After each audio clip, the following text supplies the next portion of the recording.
En esta sesión hablaremos sobre las especies que se utilizan para la conservación de forrajes. Existe una gran diversidad de especies que solas o asociadas pueden ser destinadas a la conservación de forrajes, como son el ensilaje, el heno y el enilaje, como lo hemos visto en sesiones anteriores. Cada mezcla o cada especie tiene un denominador común, que es la condición de constar con un crecimiento erecto que permite el corte de un volumen que justifique el desarrollo del proceso de cosecha, almacenaje y conservación. Hay especies que se utilizan para conservación de forraje, pero que presentan ciertas complejidades en la deshidratación y en la resistencia al cambio de pH, como es la capacidad buffer. Modificaciones en el proceso de conservación permiten solucionar estas dificultades y transformar estas especies en una buena opción para desarrollar la conservación. En esta sesión analizaremos dos especies utilizadas habitualmente para la conservación de forraje en la zona templada. Uno es el maíz, que se utiliza solo para elaboración de ensilaje, y el otro corresponde a la alfalfa, que se utiliza en las zonas mediterráneas y áreas y semiáreas bajo riego para elaboración de heno, y en la zona templada para elaboración de ensilaje.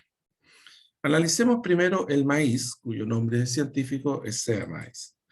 El maíz es una planta C4 y cuyo objetivo principal de siembra en los sistemas ganaderos es la producción de ensilaje de alta calidad y sobre todo de alta concentración energética. En las dietas de vacas lecheras de alta y mediana producción, el ensilaje de maíz es siempre el perfecto complemento al consumo de pasturas permanentes en las zonas templadas. El sistema de alimentación óptimo es aquel que puede combinar la proteína y la fibra de la pastura con la energía y el almidón del ensilaje de maíz, asegurando así una alta eficiencia de utilización de ambos recursos forrajeros. Esta es una especie monocotiledónea anual y que pertenece a la familia Poaceae, subfamilia Panicoidea y género Sea. La planta posee una raíz primaria, desde donde nacen algunas raíces adventicias que le permite mantenerse erecta. El tallo es grueso, con epidermis exterior impermeable y transparente, y sus hojas tienen formas alargadas y se ubican arrolladas al tallo. A partir de las yemas axilares de las hojas nace la inflorescencia femenina, que corresponde a lo que se denomina mazorca, y la inflorescencia masculina es la panícula, en la que a partir de los estambres se desarrolla el polen que cae en los pistilos ubicados, ¿no es cierto?, en la inflorescencia femenina en la mazorca. El grano es un fruto independiente, digamos, que posee el nombre de cariópside. En todo el mundo, el mercado ofrece semillas procedentes de variedades de polinización libre o abierta que se utilizan y que se multiplican, generalmente a nivel local, especialmente en las áreas andinas en Sudamérica. Ahora, se producen por polinización no controlada o abierta, y aún cuando poseen una apariencia bastante característica y con coloraciones de sus granos muy características, las plantas resultan ser desuniformes en tamaño, arquitectura, precocidad y tamaño de mazorca y grano. Ahora, para la producción de ensilaje, la semilla que se utiliza es híbrida. En estos momentos en Chile prácticamente todo es híbrido, y que resulta del cruzamiento controlado de líneas puras seleccionadas, ¿no es cierto? Existen diferentes tipos de cruzamiento que buscan características definidas del híbrido que se pretende producir, y según el número de líneas puras que intervienen en la producción, los híbridos son clasificados en simples, dobles y de 3 líneas. El tamaño, forma y color de los granos, así como la consistencia del almidón, también permite una agrupación de las semillas de maíz, y cuyas principales categorías son el dentado, el córneo, el amiláceo, el reventón, el serio y el tunicado.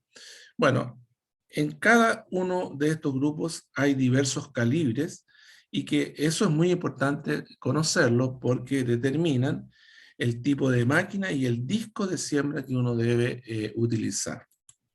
Ahora, a nivel mundial, se acepta la clasificación de los híbridos de maíz mediante un índice establecido en el año 1952 por la Organización de las Naciones Unidas para la Alimentación y la Agricultura, la FAO, que cataloga los híbridos en 10 grupos según su precocidad.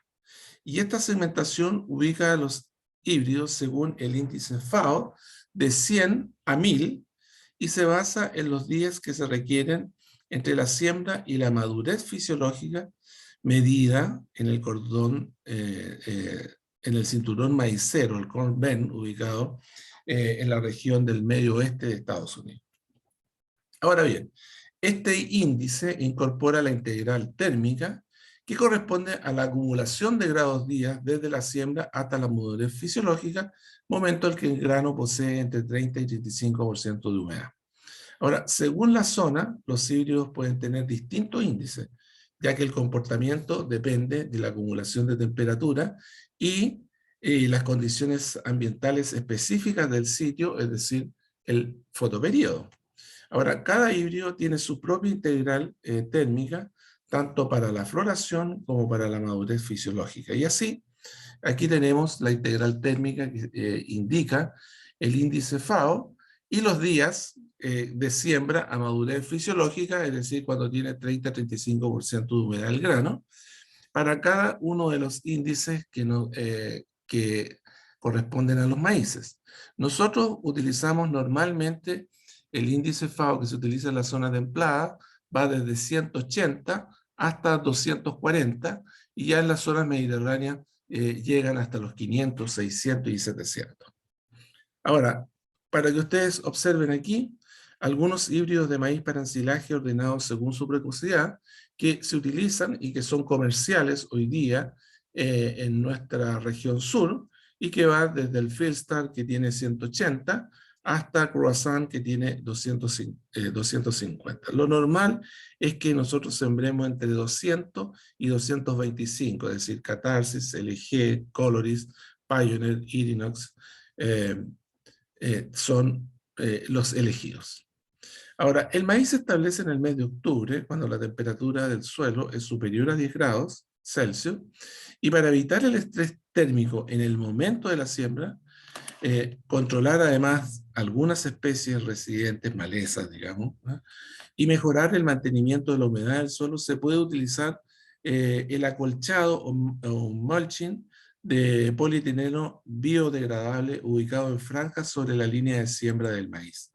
Y aquí tenemos el mulching de polietileno biodegradable. Aquí se está sembrando en una época diferente a octubre, es decir, esta es la última semana de septiembre y se está iniciando la siembra de maíz. Y ahí la planta sola con su fuerza rompe el plástico y sale fuera, digamos, de ese plástico, y eso es lo que se denomina la emergencia. Ahora, cuando el plástico no queda bien estirado o cuando está muy débil, hay que romper manualmente el plástico para que salga la planta. Ahora, el efecto de la época de siembra en la producción y porcentaje de materia seca del maíz para ensilaje se observa aquí en un ensayo que hizo Fernando Klein y otras personas en la zona de Osorno hace varios años, pero que demuestra, digamos, que hay una reducción del rendimiento de hasta un 21% cuando uno siembra tardíamente el maíz, y por supuesto que al momento de cosechar no logra la madurez y por lo tanto el porcentaje de materia seca se reduce a 21%, siendo eso un maíz que tiene muy poco almidón, es decir, no cumple la función de aporte energético que se requiere. Ahora, el efecto que genera la competencia de las especies residentes o acompañantes en la producción y calidad del maíz es mayor al esperado en otros tipos de pasturas. Mediciones que nosotros hemos realizado en la localidad de Futrono demostraron que sin control de maleza en posemergencia, el rendimiento de maíz para ensilaje se redujo entre un 52 y 65%.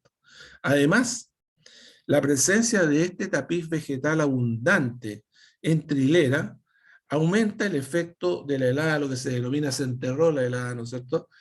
Aumenta el efecto de la helada, comprometiendo la viabilidad de las plantas.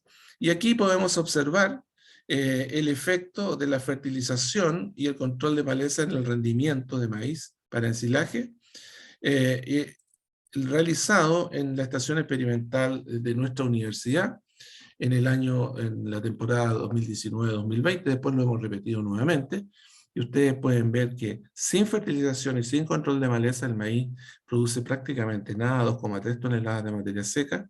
Con fertilización y sin control de maleza duplica esa producción, pero con fertilización y control de maleza llegamos, ¿no es cierto?, a 22 toneladas de materia seca. Ese es el efecto real de lo que es el control de malezas en este cultivo. Un buen control se inicia con un adecuado, ¿no es cierto?, barbecho químico y identificación de las malezas que se requieren controlar. Y aquí podemos observar en esta fotografía el efecto que tuvo la no aplicación de herbicidas postemergente en el maíz, y ustedes pueden ver el efecto de la helada y el efecto del crecimiento. Ahora, la ocurrencia de helada afecta con mayor severidad, y como ustedes pueden observar aquí y acá, a los maíces con deficiente control de maleza.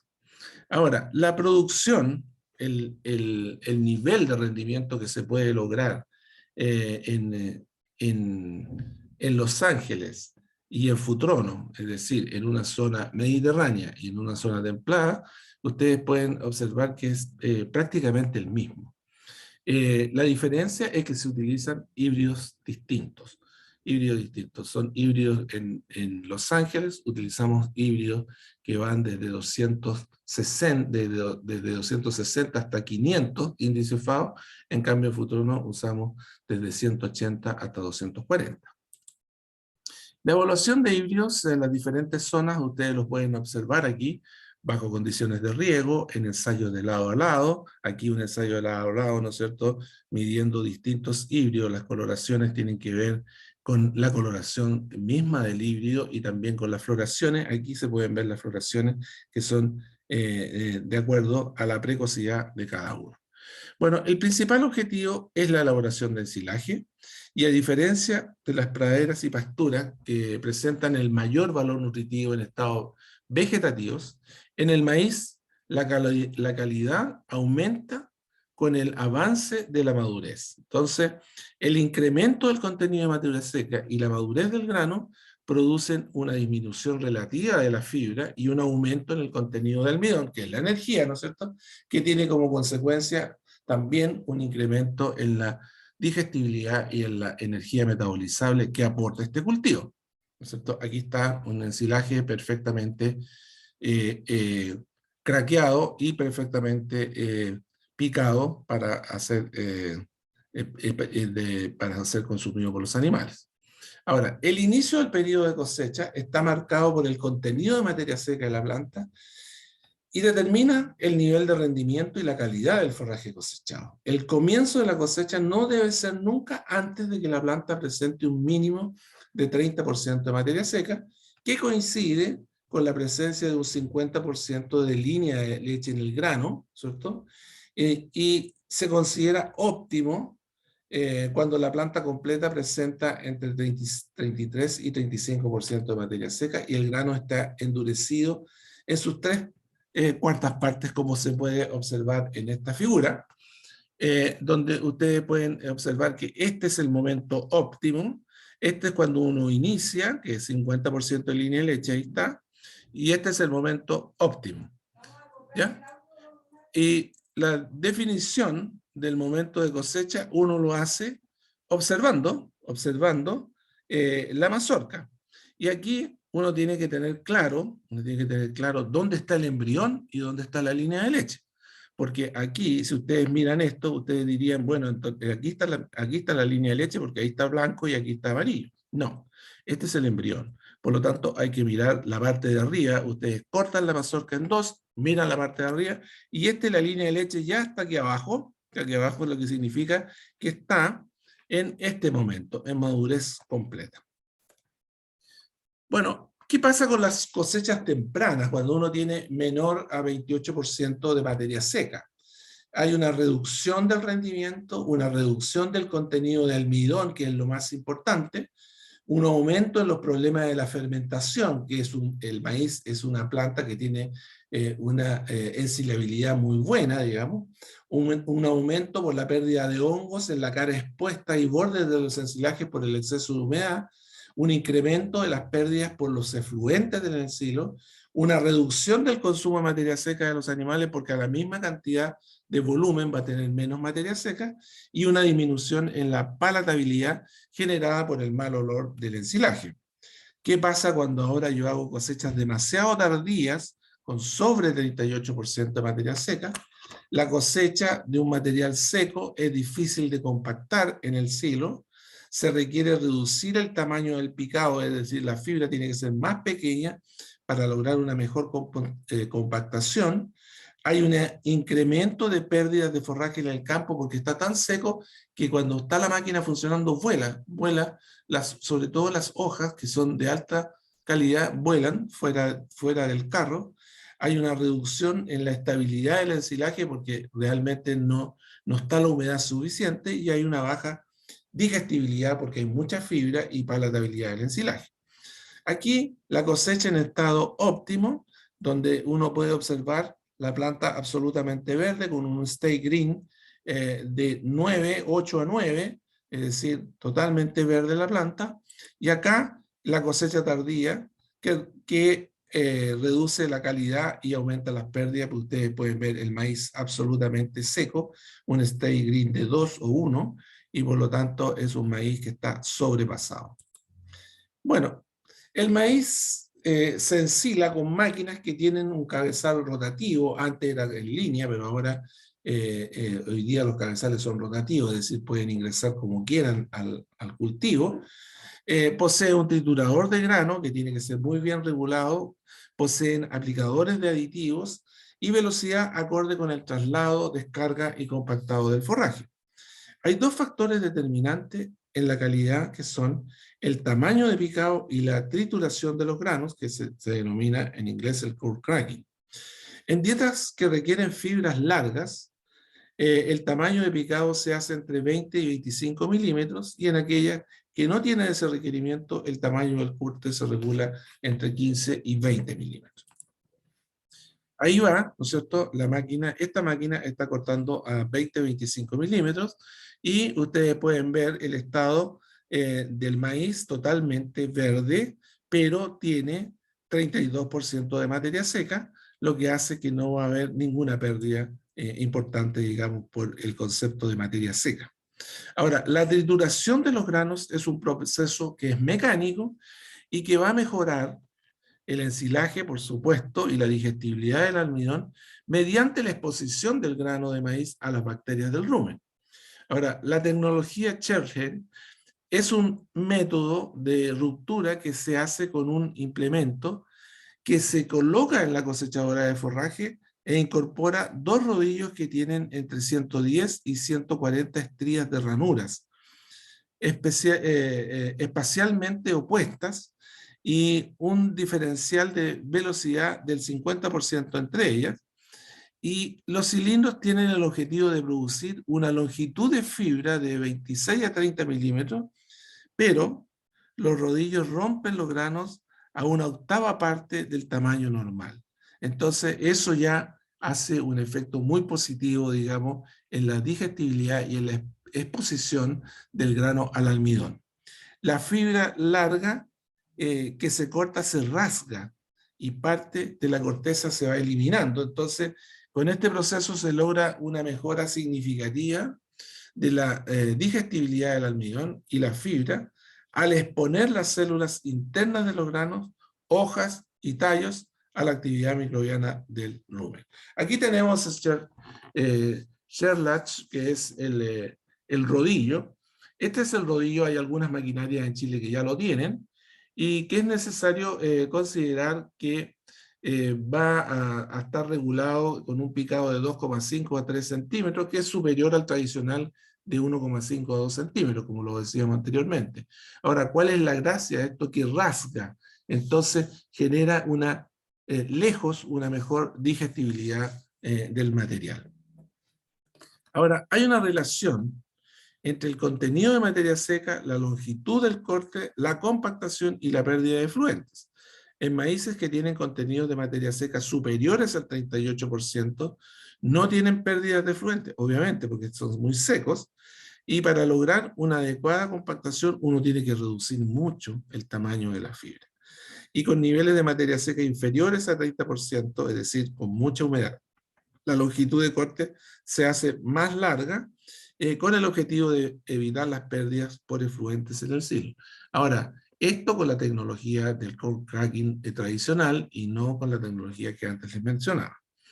Ahí tenemos, y ustedes lo que tienen que observar es eso, es decir, ustedes tienen que observar el grano, si está perfectamente craqueado. Si no está perfectamente craqueado, eso significa que mucho grano va a pasar por el rumen y no va a ser utilizado por el animal.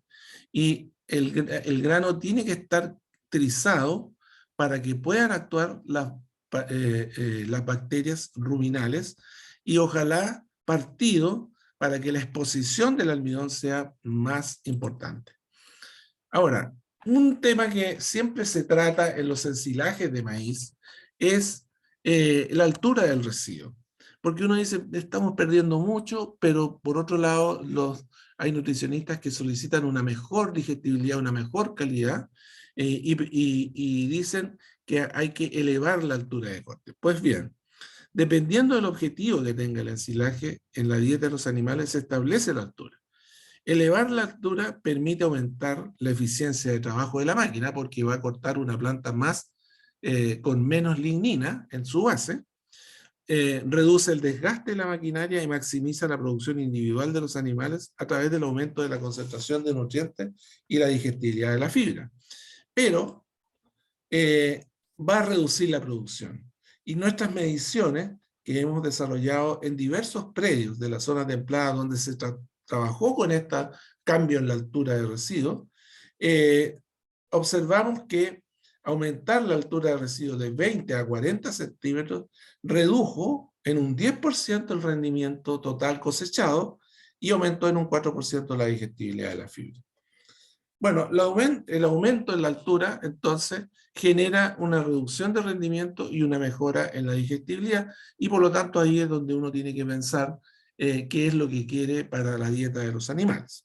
Ahora, la aplicación de aditivos biológicos en los ensilajes de maíz a veces no es necesaria, tiene la suficiente cantidad de bacterias epifíticas que puede generar la fermentación, pero para acelerar el proceso de fermentación anaeróbica, mediante un incremento en la concentración de bacterias ácido-lácticas, se ubican aditivos, se aplican aditivos a los ensilajes.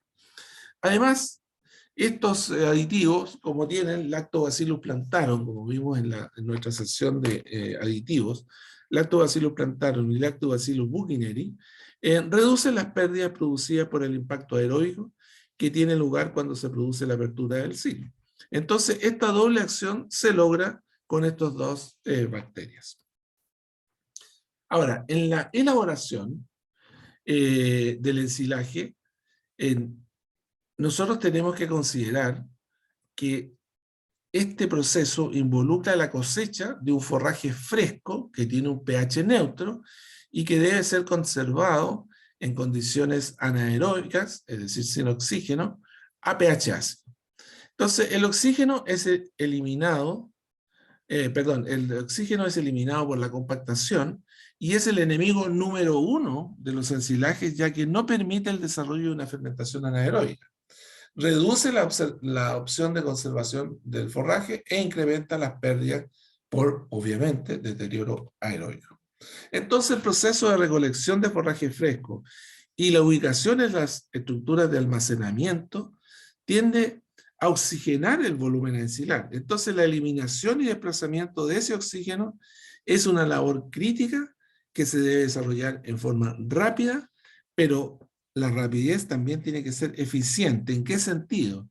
Que se debe eliminar la máxima cantidad de aire con el mayor peso y fuerza posible para proporcionar el mejor entorno y rápida fermentación, donde la capa de compactación debe ser de una altura inferior a 10 centímetros. Es decir, llega el camión o llega el carro con el material, uno lo esparce sobre el silo, solamente 10 centímetros, lo compacta, lo compacta, lo compacta, hasta que esté compactado, viene el otro camión. Antes no.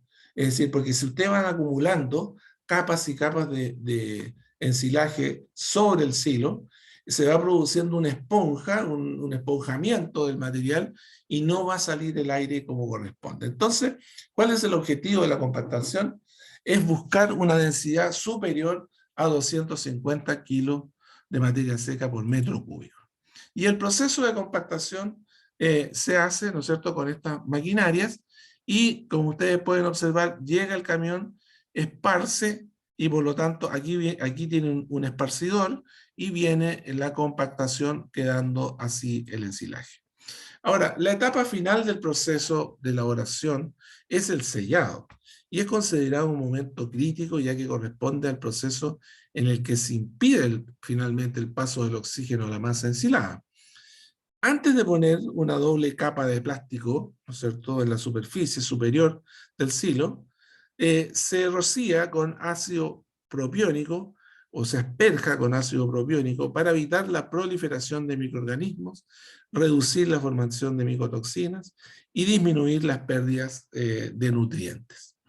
Independiente del tipo de plástico utilizado, porque aquí estamos usando, ¿no es cierto?, plásticos que son de alta tecnología y alta calidad, y se produjo un problema en la capa superior, como ustedes pueden ver una carbonización aquí no lo tiene y aquí sí lo tiene, independiente el ingreso del aire ocasiona pérdidas importantes en la capa superior. Esto fue porque en realidad en la parte superior estaba bien sellado, pero en los bordes finales, en el piso, ingresó aire y produjo ese problema. Ahora, un tema importante en un ensilaje es que ese ensilaje tenga la mejor disponibilidad del nutriente que aporta, en este caso la energía.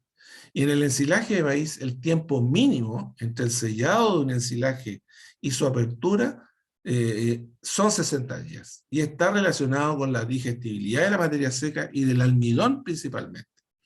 Porque la matriz de almidón y proteínas en el maíz es un impedimento físico-químico para la digestión del almidón en rumiantes.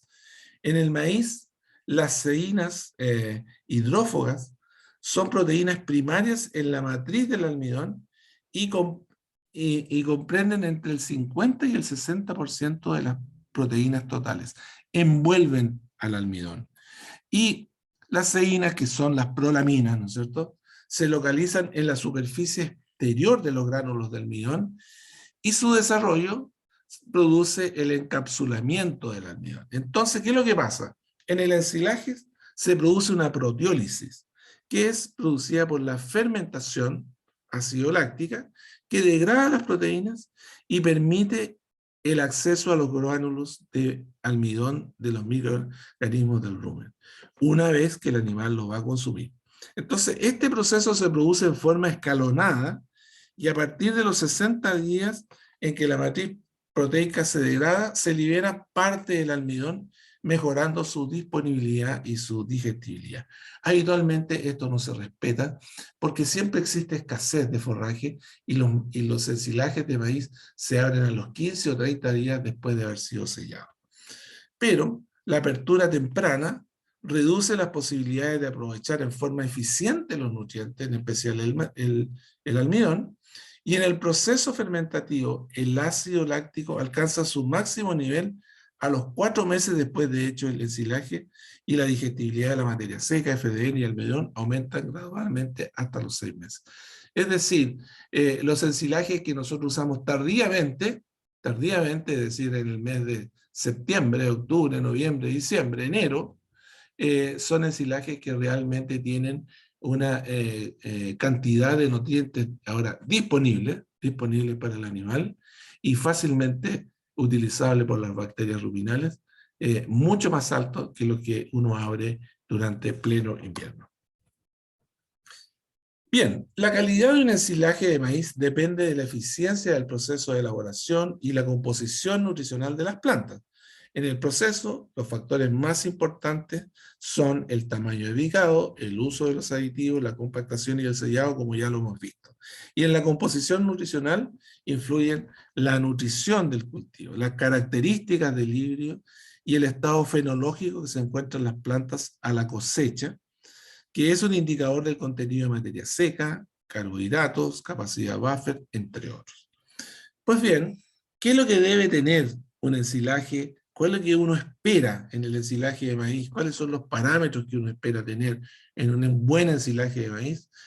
La materia seca, ya lo dije, en 33 a 35%, un pH de 4,2, lo que significa que una buena ensilabilidad, una buena fermentación, un contenido de nitrógeno amoniacal menor a 5, ojalá menor a 3, una FDN de 35 a 40, una energía metabolizable superior a 2,8, llegar a 3,2 es muy difícil, una digestibilidad de la FDN entre un 65 y 75%, que no es fácil, un contenido de almidón de 35 a 40, y la digestibilidad del almidón que sea de 80 a 85%.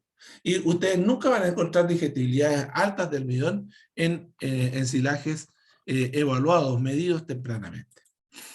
Aquí la relación entre el contenido de materia seca y la proteína que nosotros hemos medido en 400 híbridos de maíz crecidos en la zona templada, y existe una relación directa, ¿no es cierto?, en la medida que haya mayor contenido de materia seca, son menores los contenidos de proteína. Y en el caso de la digestibilidad de la FDN y el contenido del almidón, aquí podemos observar que estos son los híbridos que nosotros deberíamos utilizar, que tienen sobre 35% de almidón y sobre 70% de energía de digestibilidad de la FDN. Estos híbridos son muy malos, o han sido cosechados equivocadamente, ¿no es cierto? Pero estos híbridos son los mejores.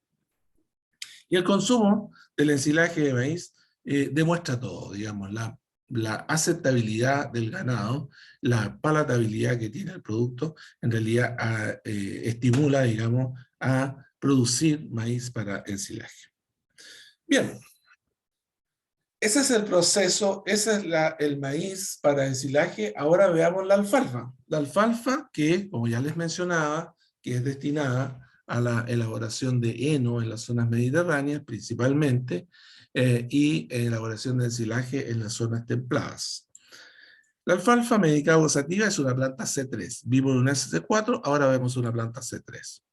Esta es una especie que se utiliza para el consumo animal como heno, enilaje y soylin, y es consumida por los animales en forma directa también en pastoreo, pero con ciertas restricciones debido a la ocurrencia de episodios de meteorismo espumoso de los animales que la consumen, porque tiene carencia de taninos, ¿no es cierto? Entonces, por lo tanto, esta opción queda restringida a zonas, por ejemplo, pastizales, donde se siembra alfalfa, pero que en realidad la población de plantas es muy baja, menor a 10 plantas por metro cuadrado, y donde hay una gran cantidad de gramíneas a su alrededor, y por lo tanto, que la acompañan, y por lo tanto no es una pastura pura, digamos.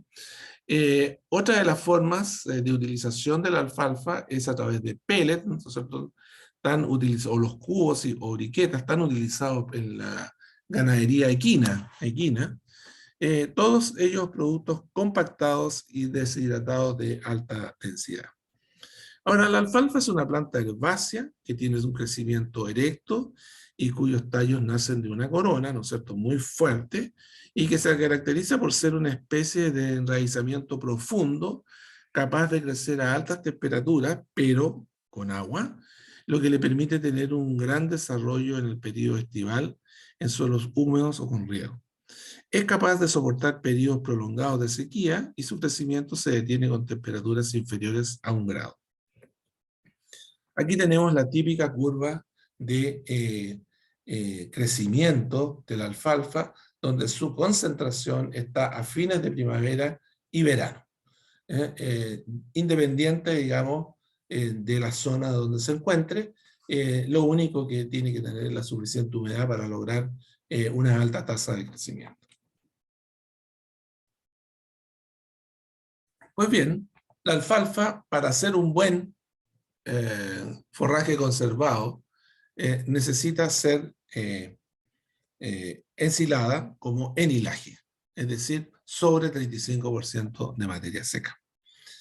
En el proceso de elaboración de ensilaje, el momento de corte es clave porque la proporción de hojas y tallos es determinante para lograr la calidad que uno espera de un enilaje de alfalfa. En cosechas tempranas, es decir, en estados fenológicos tempranos, las hojas y tallos se encuentran en estado tierno, con baja fibra. Bajo este estado, tras el corte y la deshidratación, las hojas se mantienen unidas a los tallos y de esta forma, al ser empacadas, es decir, no se pierde la calidad, en especial el contenido de proteína. Ahora, cuando las plantas son cortadas en estados más avanzados de madurez, esto es inicio de floración hasta 100% de floración, la velocidad de secado de las hojas va a ser siempre superior a la de los tallos ya lignificados, situación que va a generar que las hojas se separen con facilidad de los tallos en el momento de la remoción del forraje para su empaque. Y esto genera la pérdida de hojas y con ello del componente más importante de la alfalfa, que es la proteína. Ahora, los exigentes requerimientos que tienen los sistemas ganaderos intensivos de la zona templada han promovido en esta zona la producción de ensilaje de alfalfa con alto contenido de proteína, es decir, ojalá mayor a 24%. Y esto se logra cortando las plantas tempranamente en estado vegetativo, y lo cual ha generado un desafío que se contrapone con la persistencia de las plantas, ya que la planta no logra generar la suficiente cantidad de carbohidratos para que migren a la raíz y los acumule para el próximo rebrote y persista la pastura por muchos años.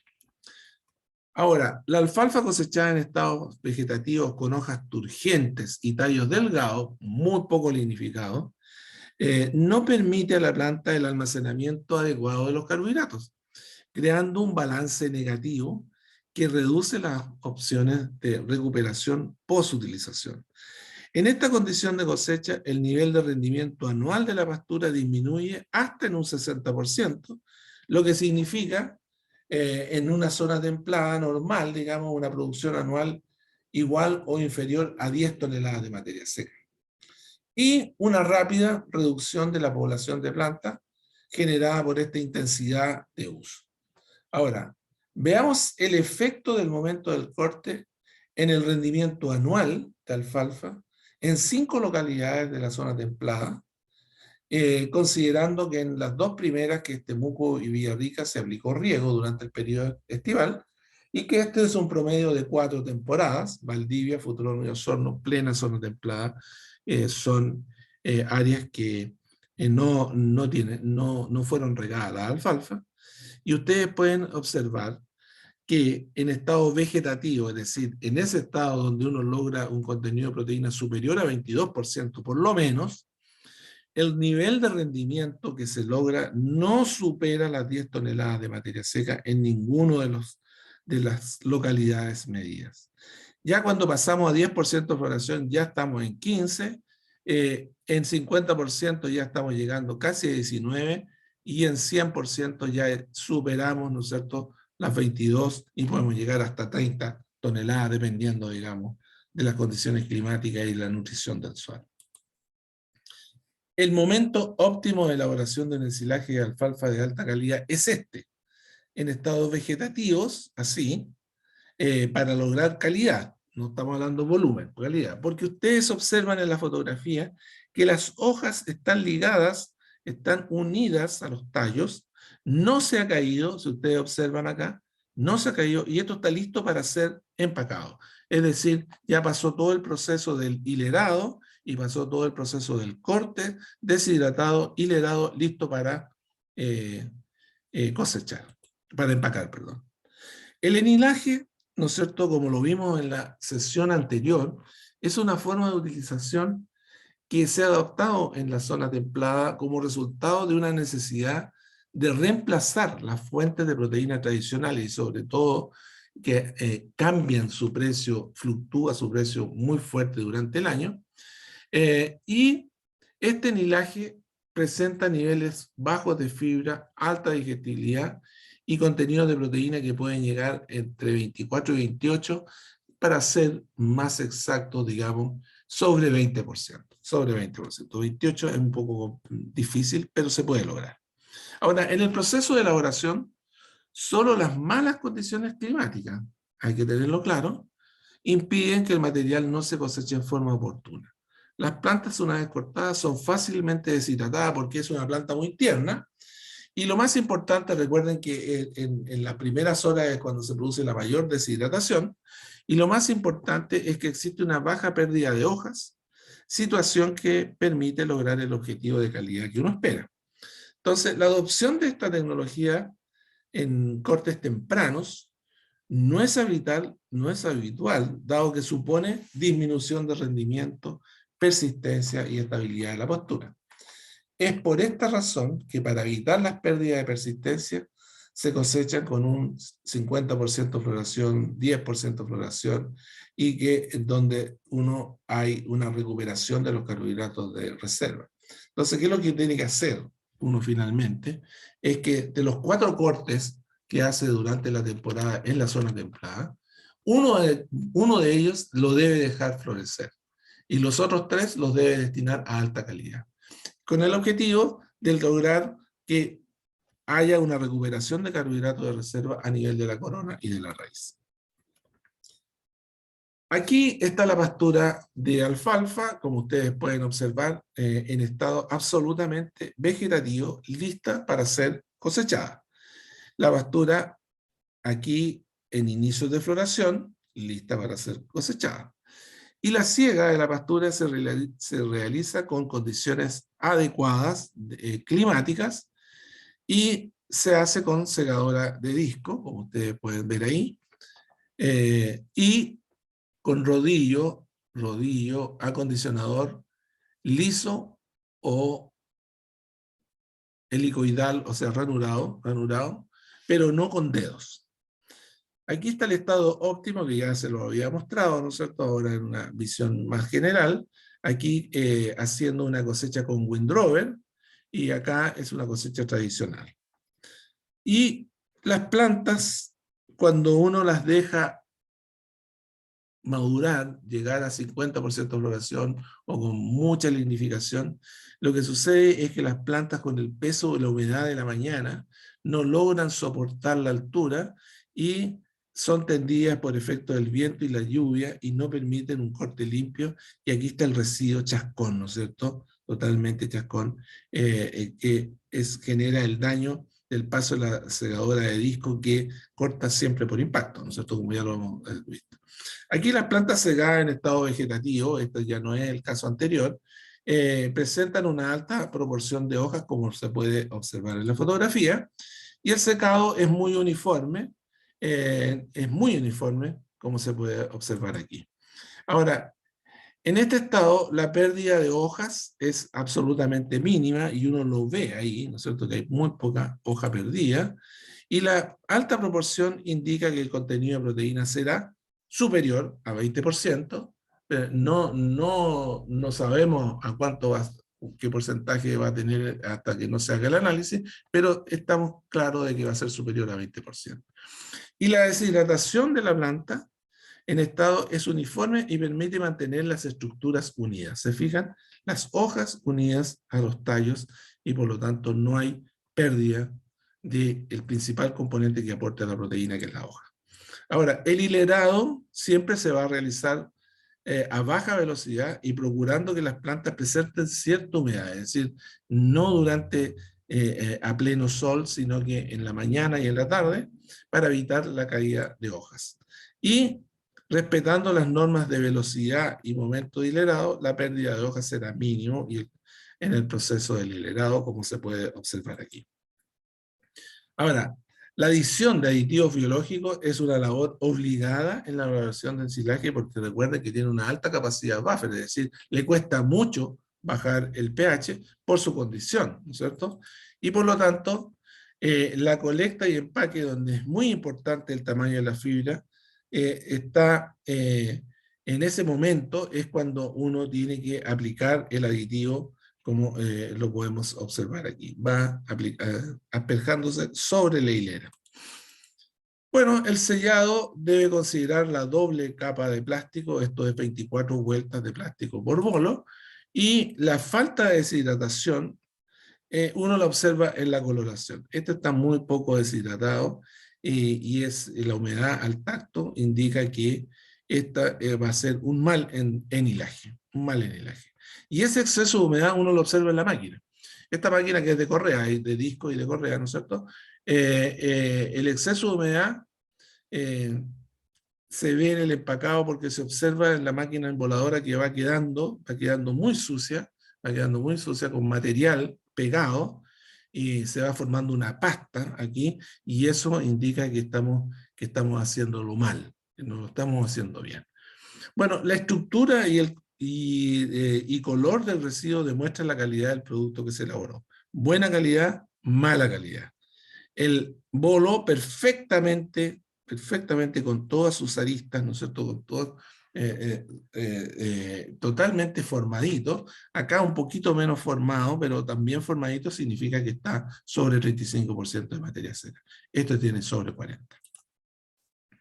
Y el rebrote de la pastura es bastante homogéneo post-corte, porque en realidad no se produce ese exceso de residuos por mal corte porque está atendida. En el caso del rebrote de una planta que ha sido cosechada en estado vegetativo, es la forma que uno observa en la fotografía.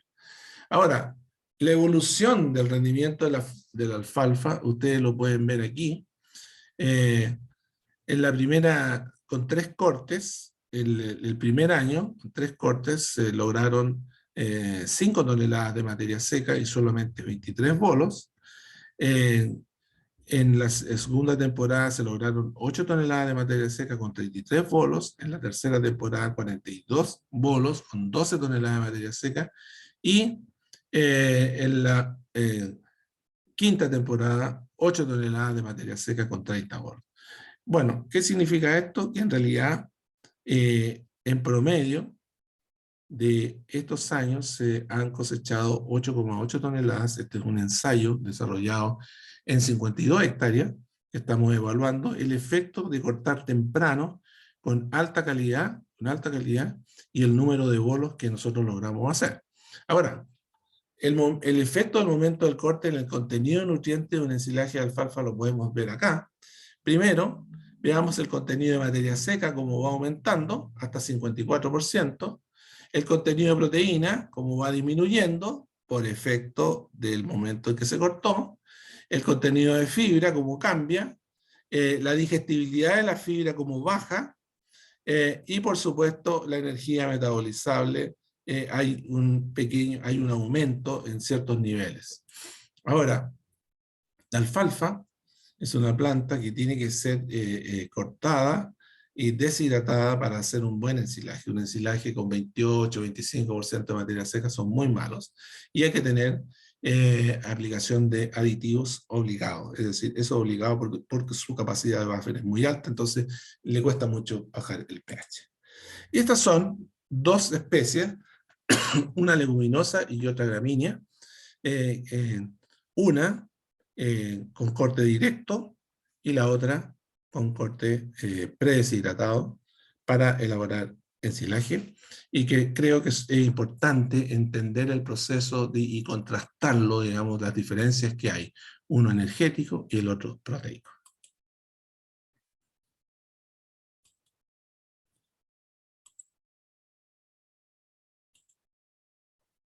Muy bien, con esto damos finalizada nuestra clase de hoy sobre las especies para la elaboración de ensilaje.